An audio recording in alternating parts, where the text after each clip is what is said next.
Welcome everyone to our class BIM Collaborate, bringing the distributed team together. Our speakers for today are myself, Matthew Anderle, and I am the Director of Digital Practice and Technology for the Buildings and Places business line at AECOM. Part of my role here is to introduce new technology to the company, like our BIM Collaborate platform, and to make sure that we have global workflows that allow our teams to work as a distributed entity, as one group together. Hello, I am Catherine Crowley, a project coordinator at AECOM, focusing on our federal and healthcare markets.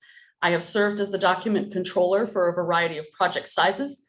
At AECOM, we were early adopters of what is now BIM 360 Collaborate, which has proven to be instrumental in managing project documentation throughout the project lifecycle. Of particular note is the role that BIM 360 Collaborate played in our move to remote working in response to the pandemic. Because we had already been working through this platform, our transition to working from home was practically seamless, allowing us to continue working at a consistent pace in a safe environment. Let's talk about our session today. And what we want to bring to you is experience that AECOM has in the BIM 360 platform.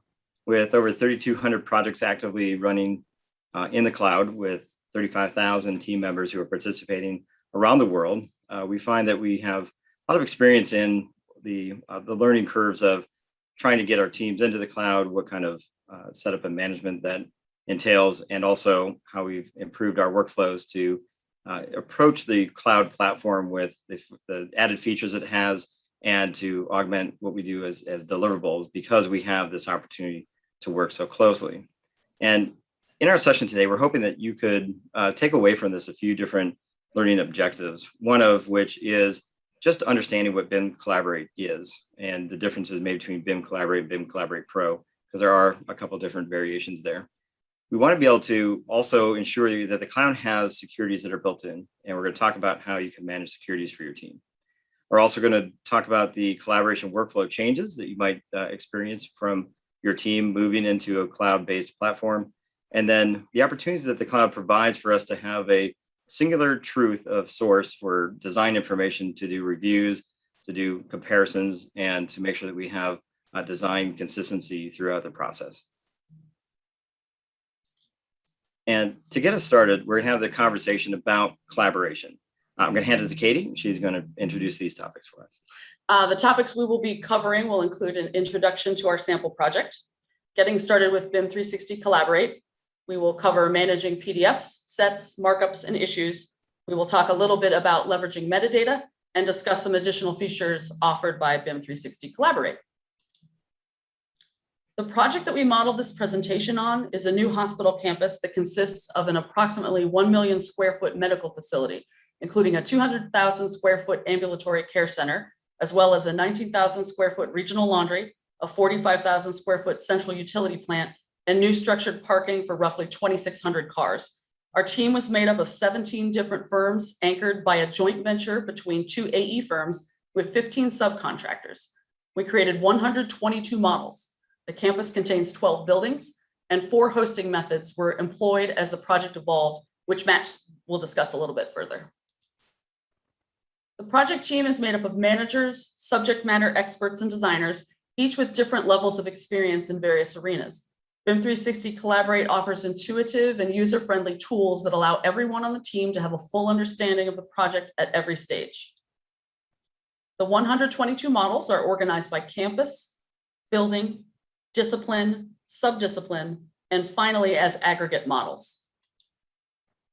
The new hospital campus is home to a large hospital building divided into 2 wings and separated by a central concourse.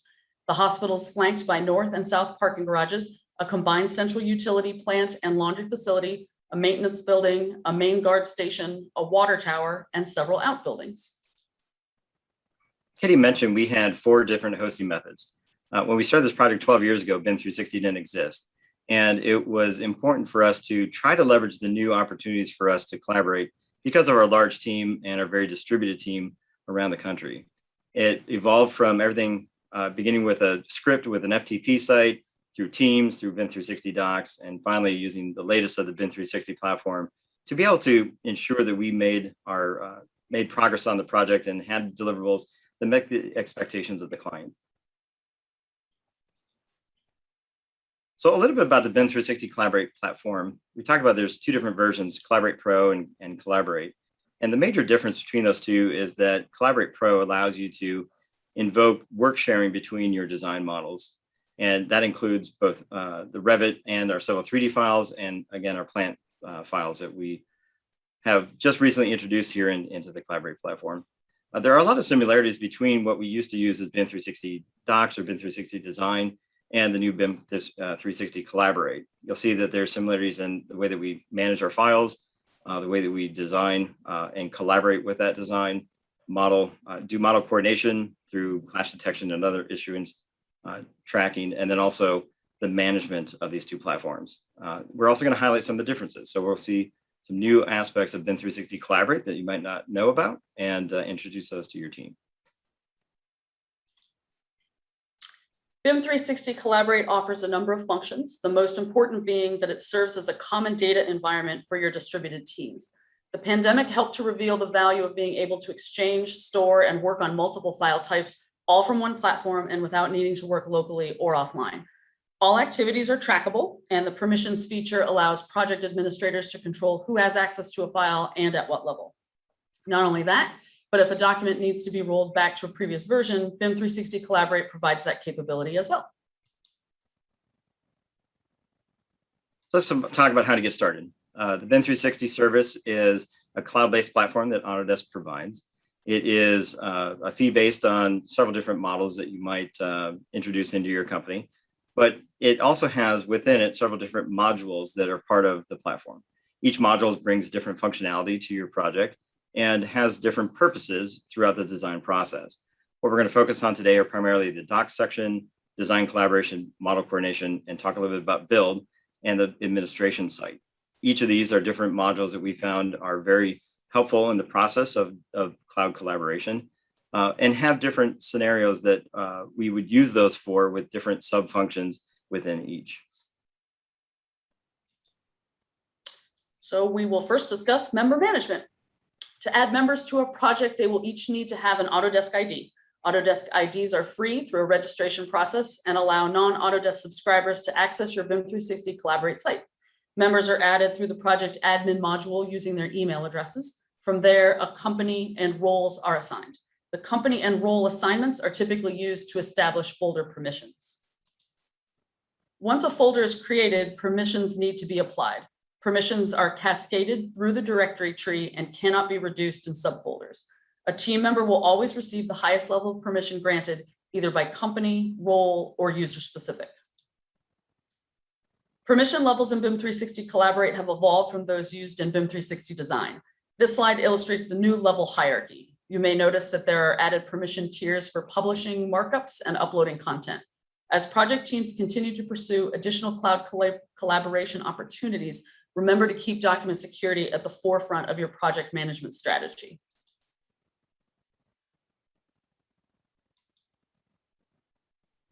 So to get started, obviously we need to get our design files into the cloud. And we're going to talk about Revit and similarly Civil 3D and Plant work in ways where we need to take our design files that we author locally and publish those out to the cloud. In Revit, it's important to note that you should instruct your team that all of these different functions to publish and initiate models should happen through the Revit platform. And likewise, other design platforms, we want to use the authoring platform to do this function.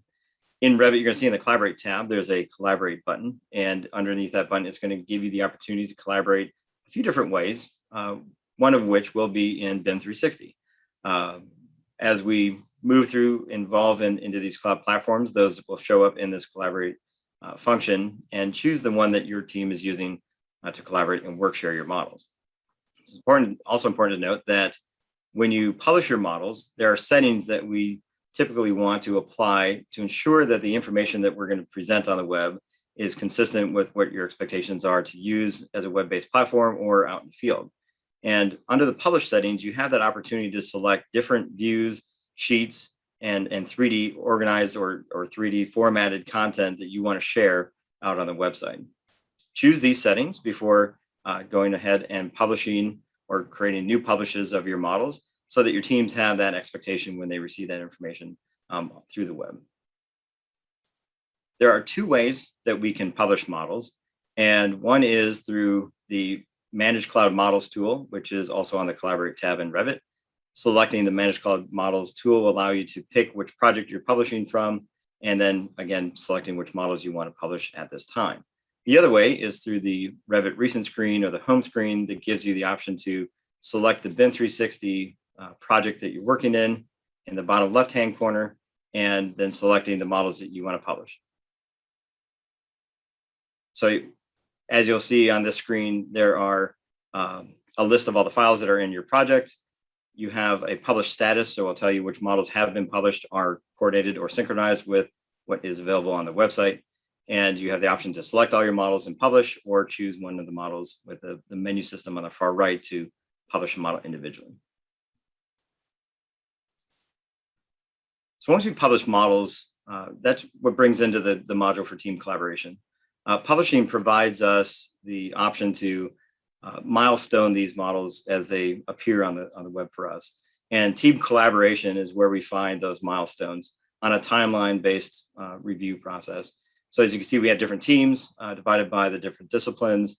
Those team members are formatted or created in our administration panel and identified which folders essentially are containing the models from those teams. And when we publish, we see these milestones that show up on this timeline that allow us then to review what has been published. It gives us information about the models, the sheets, and otherwise, if we package things that go along with that publication. And then as we share, we have the option to share as a package, which gives us a timestamp of this information, which allows us to link to those different packages. Or as we publish, we can link to the information live as it comes in from our teams that are publishing content. So we're going to get into some design review. And in the previous BIM 360 platform, we typically uploaded these types of sheets into the plan section. In the new BIM 360 Collaborate platform, under the build section, we have a section that is dedicated towards sheets. And similarly, we're going to upload our PDF set either from your computer, or we're going to load it from a file that we stored on the docs section of BIM 360 Collaborate. And once we've uploaded that, we're going to move on to do some automatic attribute capturing from those sheets. So built into the BIM 360 platform now, it will first ask you to define the set and the publication of this set that is critical for us to capture and compartmentalize where these sheets belong. In addition to that, it's automatically going to detect to see if you have sheet numbers and try to determine where on your sheet or where in the title block your sheet numbers exist. In this case, the system automatically identified where our sheet number attribute was, and then pulled that information from that area of our title block. And then once we've confirmed and validated the sheet numbers are coming in correctly, the next step is then to identify where the sheet title is. In the platform, we're going to select the button to define the sheet title area. It's going to give us an option to draw a box around the field in our title block that contains the sheet title. And as we move through the acceptance buttons on within this process, you're going to see that information then come into our publish status under the sheet title heading. Once we select to publish the sheets, then those sheets now become available to our teams as a record of that sheet in a version or in a history of time as part of a set, and shows up under the sheets section in the build module. You can see that we've captured several different attributes as part of this process. One is the sheet number and sheet title. Also, we can see the version that's available to us, who uploaded these sheets, on what date, and automatically the system has attributed that sheet to a certain discipline. And the disciplines are something that are set up in the administration panel to identify a sheet prefix being part of a certain discipline or define a certain discipline. It's important to capture that information correctly because it gives us a couple of opportunities. One is to identify a sheet series that is part of our disciplines, but also gives us an opportunity to filter that sheet list down to a certain discipline if you're trying to review several sheets or several different discipline sheets altogether.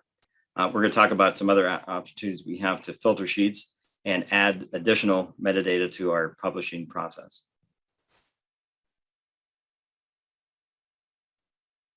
So the version and compare tool is a feature that we use quite often. It's a really powerful tool that was started in the original BIM 360 platform and it's continued into BIM 360 Collaborate. And what it allows you to do is to review a document in its current state and any historical state. And by doing so, it then does a visual review of that document with an overlay that could be reviewed in a couple different ways. One is to simply do an overlay with color coding to show you the previous and the current document and where they differ. The other option is to do a side-by-side view, which is unique and showing you on one side of the screen one version of the document, on the other side, the current version of that document. And either sliding the sheet underneath the center divide or sliding the center divide itself will swipe over the page and reveal the changes to you. It gives you a cleaner look, in my opinion. It also gives you the opportunity to kind of swipe back and forth in a consistent manner to see what changes were made and review all the changes in detail.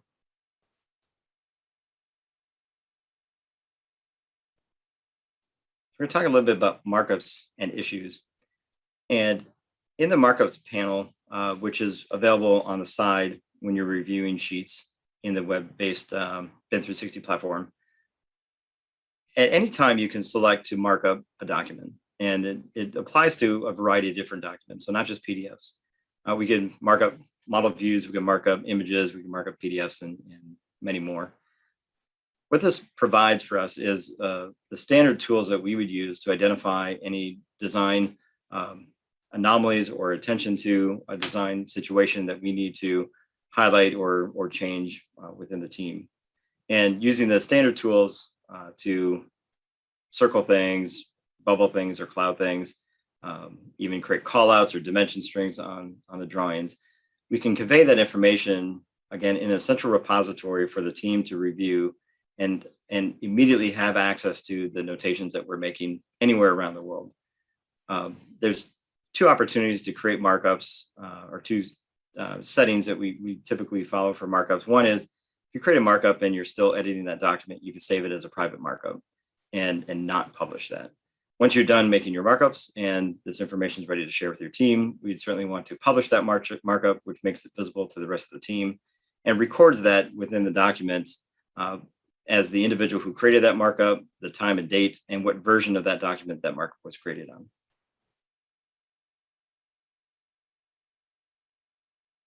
So we get to issues, and issues like markups is universal across the BIM 360 platform. And issues are something that we typically create so that we can track a change that we want to make within the design. And by doing so, we create a record that is listed within the issues management system that is identified to the drawing or the object in clash detection and assigned to individuals for follow through. And that individual then has the opportunity to add additional information, to create comments, and to review the issue in whole to format their official response. And then, of course, we have that opportunity to review the response, mark that issue as closed, and resolve the issue that was created. So the entire tracking mechanism is something that's invaluable to us, both on just the design document side, but also in the model coordination side.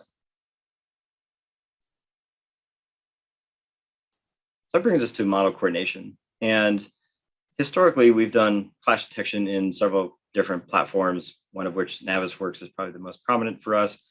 We've moved into BIM 360 Glue and have used that extensively over the last couple of years. But model coordination takes this information and captures it from the BIM 360 site automatically and brings it into its platform autonomously without us having to move things around or submit to different platforms. And one of the best features that we've found in the model coordination system is that it has a clash matrix that automatically detects clashes between the models that are on the left against every other model that's in your project. And it reveals it to us in this heat map of where we have intensities of clashes. So the darker the color, the more clashes that are prevalent in those two models together than in the rest of the site. And we have a few ways to review these. One is we can select the model from the list on the left, and it's going to open up that model plus all the models that it has clashed against or has determined to clash against. Or we can select on one of the boxes themselves, and it's going to bring up the models that intersect that grid and show us just those two models together. Once we're reviewing models, we can then see what the clashes are, what the intensity of those clashes are, and maybe what the consistency or the repetition of that clash is from one object to maybe multiple objects. And there's ways to sort that. We can create a hierarchy of which models are more important to track, which ones are less important to track. And from that, we can then create issues like we were doing on the sheets or in views. And the issue from the clash detection or from the model coordination platform is going to provide us a lot of details in the issue once we generate it. It's going to bring in some information about the objects that are clashing.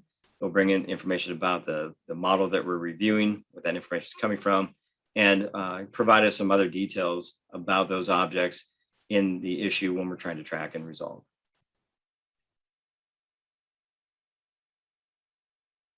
So we also have an opportunity to do visual reviews. And one of the favorite features I have is to go into the model coordination system, select several different models to federate together and open those in the web browser.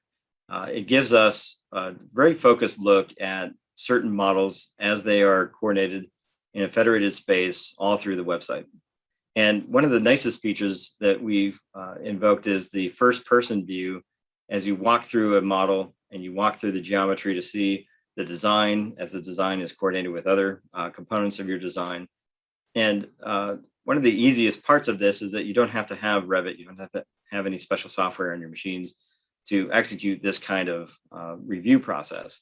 And simply having a web browser or a device that's connected to the web provides you this kind of opportunity to walk through your models, do visual reviews in a focused setting without having to install any substantial types of software or have extensive training in certain softwares to do the clashes. So a visual review has been invaluable to us.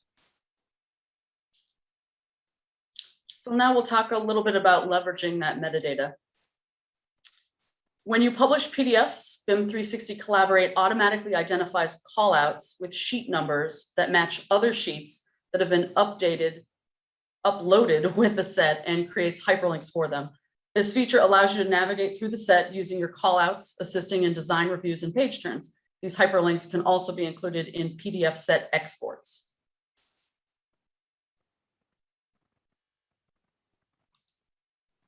So now we're going to talk a little bit about assigning the metadata. As I mentioned before, we have the opportunity to invoke tags on our PDFs and on our documents that we've uploaded. Sometimes we have these determined as custom attributes in the doc side. In the build side under sheets, it's considered to be tags. And that provides us an opportunity to tag a sheet or tag a set of sheets with information that we might want to use to filter or compartmentalize these sheets in a certain way as we move forward with our review.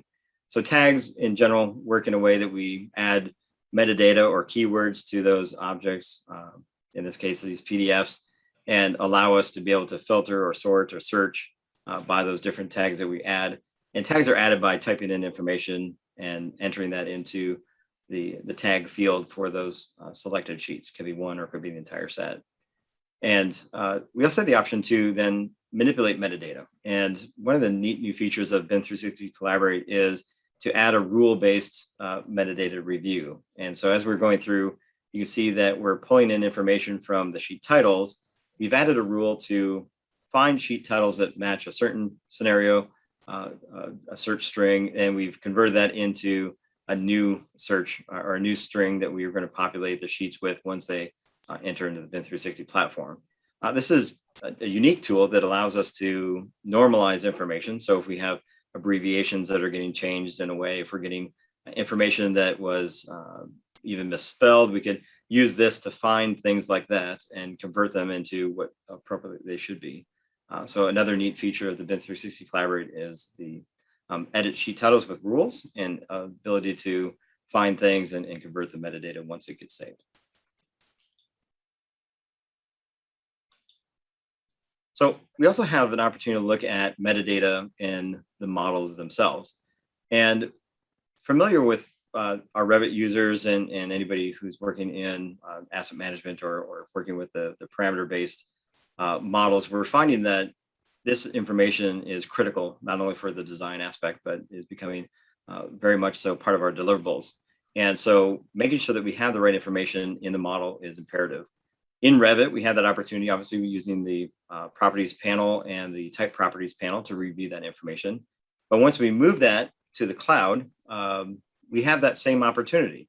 And using the BIM 360 model viewer provides us an opportunity to select objects and open up the details panel. Katie, next slide, please.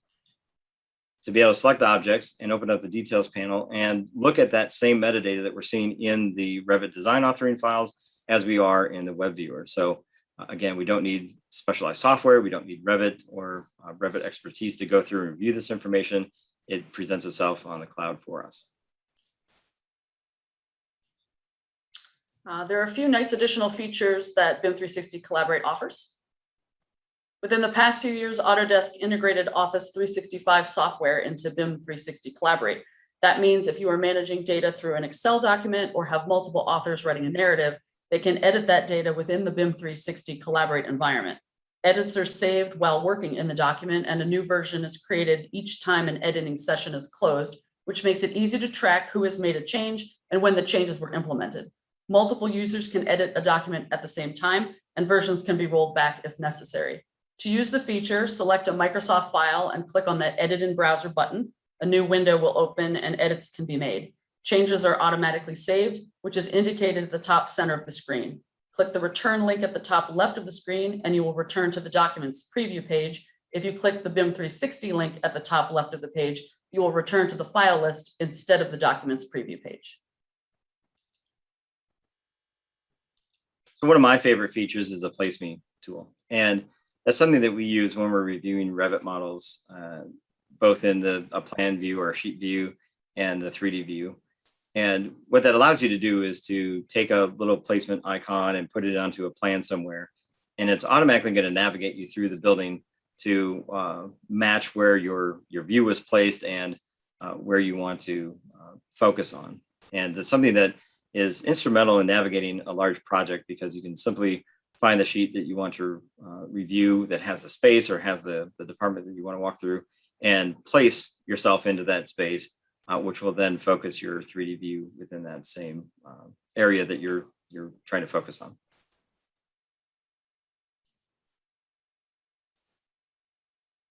So in closing, we want to thank you for attending our class.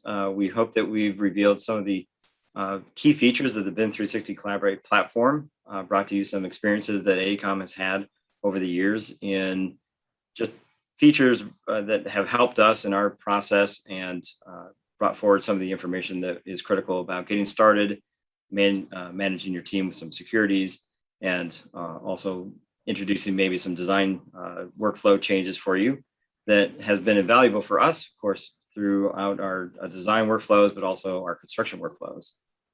And we're honored to have this opportunity to talk to you about AECOM's advancements in our collaboration strategies. And we want to thank Autodesk for having us and being able to share our experiences. And we want to thank you for attending. With that, we do please ask that you complete the surveys that are part of our class. That helps us to be better presenters in the future and will help us improve our presentation for hopefully the next AU.